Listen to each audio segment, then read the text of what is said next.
Pawis muna tayo guys. Pawis pa pawis. Masarap ang pawis sa umaga. Masarap ang pakiramdam pag napawisan sa umaga. Kaya dilig-dilig muna tayo ngayon. Dilig-dilig muna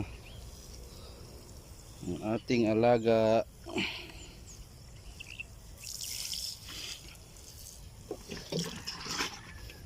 Ganda bulaklak dilaw. Ang laki ah. Diligan natin bulaklak. Diba?